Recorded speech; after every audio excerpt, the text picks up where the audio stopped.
Hi, Mr. Finn. How are you today? It's Dr. Chang here. So good to see you. How are you feeling? What can I help you with today? Doctor, please help me. It's my head, my eyes, my ears, even my neck. It's just this incredible headache. I want to vomit. Um, I don't know. I might have COVID. Oh wow, I'm so sorry to hear that. Sorry to hear that you're feeling so suffering and in pain today. You you support other people with their health and you take care of other people. So let me help you today. How long have you been having these headaches, and how often are they occurring? Um, do you have any fever, diarrhea, loss of smell or taste, body aches? No, doc, it's just the headaches. I can't make them go away. I've had them for 4 days. It just seems to stay and get worse and worse. Okay. On a scale of 1 to 10, 10 being the absolute worst headache in your life, what's the pain scale for this? How would you rate it? It's a 10, doctor. I guess it doesn't help that the owner of my job has me staying up all night, overnight, at the residential care facility. I don't sleep well. It's not my bed in my house. It's a place with weird smells, cleaning solvents, urine, patients. You get it, don't you? On top of the smells, all of the employees have to use one bathroom. Constantly have to wait to use it. Have to figure out when it's going to be vacant. I'm sorry I'm complaining so much. It's just that I don't feel well. I'm venting. It's frustrating. No. Thanks for sharing all of that. It sounds really tough. And absolutely, work affects our health. It's the environment we work in, and there's a lot of ways that work can cause symptoms. Do you think that the headaches began at the same time you started the night shifts at the residential care home? And how long have you been doing these shifts? I've been doing the night shifts for about 8 months, but the headaches they only started 4 days ago. Okay. Yeah, that sounds concerning. I do want you to come into the office to get checked, checked for COVID. Let's not take any chances. Let's make sure that it's not COVID. Working on night shifts for as long as you have could cause some of these migraine headaches or severe headaches. Can you come in? In the meantime, I can give you some pain medications to help with the suffering that you have. Would you be able to do that? Come in today? I can come in to be tested for COVID and for a prescription. The issue, I've been doing the full overnight shift for 3 weeks, so I would prefer an appointment that could work. Okay, we can make that happen. Why don't you tell me more about your job, and we'll find a time that works for you. Did you say that you and the employees only have access to one bathroom? You were listening. Yes, one for everybody. How many restrooms do you have at your clinic? And the boss keeps my social security card and my other important papers. He says he does it so that we employees are not caught up in some kind of fraudulent situation where illegal immigrants could use them. I'm stressed, Doc, but I need this damn job. I'm sorry to yell. I just feel very stressed right now and I can't sleep. Anything you can do to help the headache go away, that would help. Okay. Certainly, I can help you with that. I have some medicines for that. So, Mr. Finn, there's one toilet for all of the staff, and are the other restrooms broken or under repair?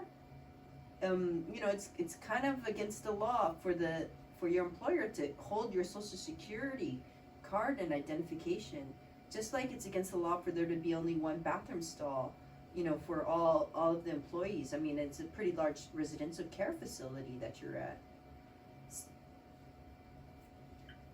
I hope by telling you this, you won't get me in trouble. Sometimes I think the boss tries to get me in trouble. I wish I knew how much more money I have to make to pay off all my debts. Okay. Hey, I'm here to help you. I'm not gonna get you in trouble.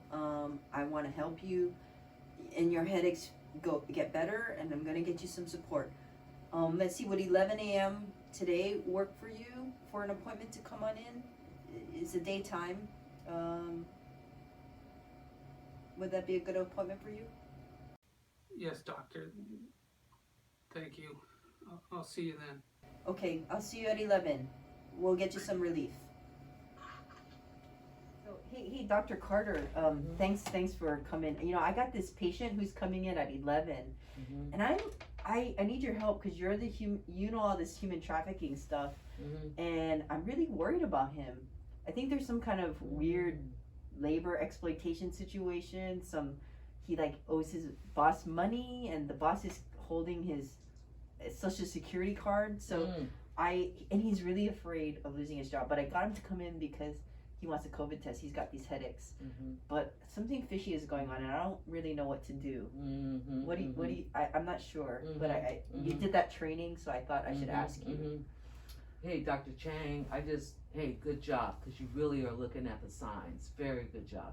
So look, this is what we can do. By the time your patient arrives, I can reach out to the Alameda County Labor Trafficking Task Force. Okay. So I can find out more about resources. But the other thing that I can do immediately is if you get the patient's consent, I'll reach out to SHADE. That's the survivors-led group, right? Okay. Survivors Healing, Advised and Dedicated to Empowerment, and they have these bedside advocates. Okay. I can also reach out to Bente Stray, which is really attached to Asian Health Services. And so either one of them can actually come in, immediately try to assess the situation, and then we can try to hand off to more extensive supports. But I gotta say something to you, Dr. Chang. Really good listening, really good looking, and you know what? You should try to organize the clinic into having an employee workers' right workshop. So think about that, Kim.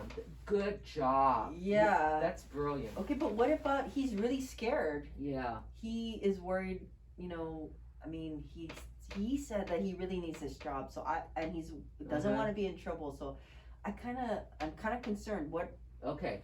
So because he's talking to you about fear as well, in the Alameda County District Attorney's Office, there is a victim witness support team. Oh.